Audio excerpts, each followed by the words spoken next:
Let me ask one question, and this kind of goes, because obviously a lot of people in the audience might be familiar with Chainlink, obviously being the big oracle that everybody kind of knows, Mhm. or when it's talked about.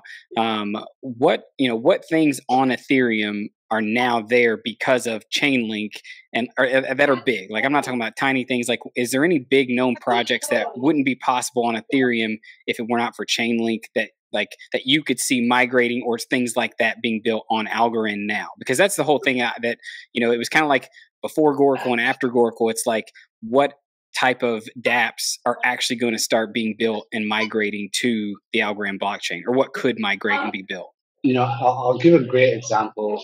Like there's one called Liquidity. I'm not too sure if you guys have heard of that. But Liquidity is 0% interest loans, and you borrow USD, LUSD, or stablecoin against Ethereum over collateralized, right? And they use Chainlink's price feeds, and they are truly decentralized. Like if something happens, they have no control. If the entire team stepped away, they would keep going, right?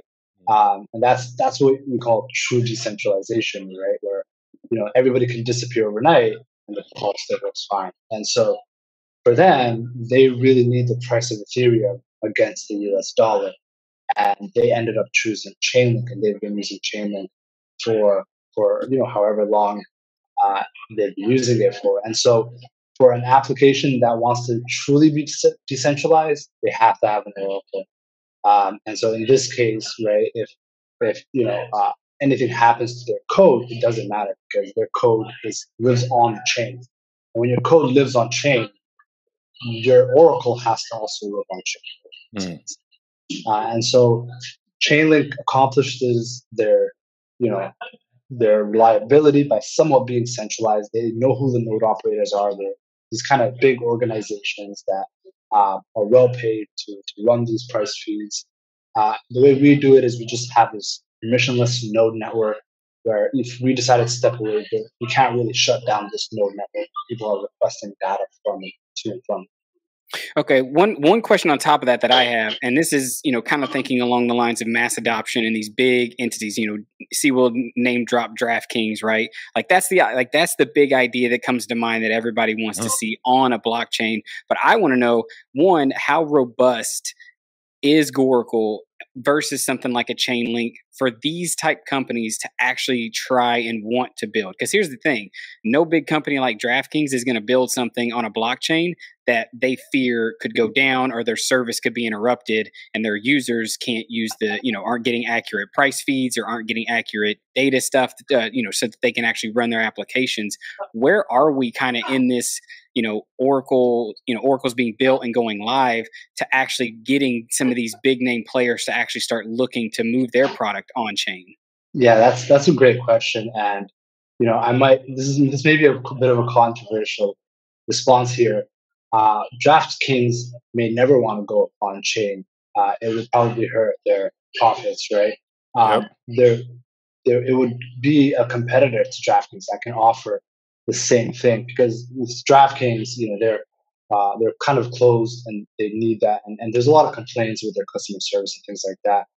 But essentially, what you're going to see is a competitor to DraftKings, where they have cheaper fees and higher winnings. And if you know anything about sports betting, the lower the margins, the lower the fees, the more reliable you can win, the more money in our pockets. With DraftKings, there's a markup to pay for their whole machine, the whole company, staff salaries, and things like that. And so the competitor that might emerge, can they provide a DraftKings level type of service on chain? What that would do, it would make much cheaper betting and fees like that. It would allow people to provide the liquidity. Right now, liquidity is provided by DraftKings matching orders, and maybe they win in some, they lose in some games, but overall, the two sides match over the long term. But you still need somebody providing liquidity to both sides so they can eventually match out. So a competitor to DraftKings, first, people will only use a competitor to DraftKings on chain that's cheaper. If it's cheaper, people will use it, but it has to be as good in terms of usability, in terms of speed, and a lot of things you mentioned. And so when you have technologies that can match that speed and that can match that UX first and foremost, then people will look at, okay, is it cheaper? Is it fat? Is it more decentralized? And is it, I know DraftKings is regulated. I can't, like, when I'm in Canada, I can't really play depending on where I am. Is it completely decentralized where it's peer to peer? So it's outside of the control of governments. And I think, maybe, it's funny, there was a discussion on Algorand, unofficial chat on Telegram.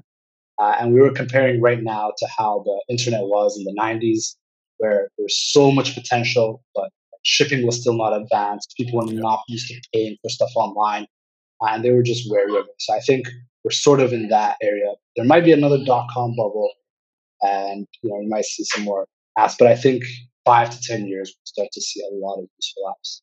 Yeah, no, and I definitely agree. I definitely think the disruption, what you guys are building is a disruptor, not so much a, apples to apples type thing. And we could see another, type, .com type crash. And even Mr. Joker, I saw his comment in the chat there. Algorand, a famous person, Gary Gensler, said you could build Uber on top of it, right? There's all kinds of competitors that can be built. And I guess that's what I'm excited to see, is to see these developers, right, start to coming into the blockchain space, start to use things like AlgoKit, see how easy it is to build something on Algorand at scale, and start to challenge. I mean, we already have something, not a DraftKings, but Algorand Casino. It's a very large project on Algorand that is, in the betting and that thing. I mean, who knows if they could create something even more, intricate now that you guys have built the Goracle service.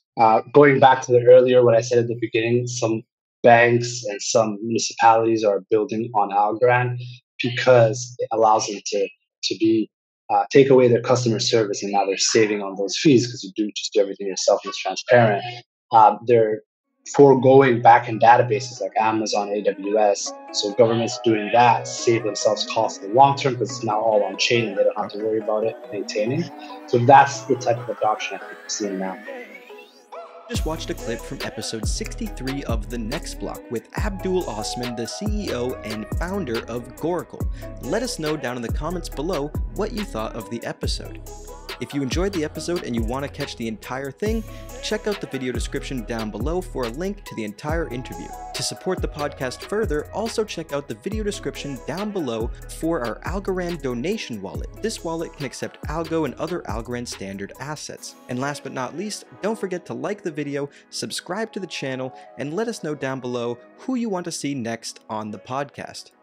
That's all for today, and we'll catch you in the next episode. Thanks.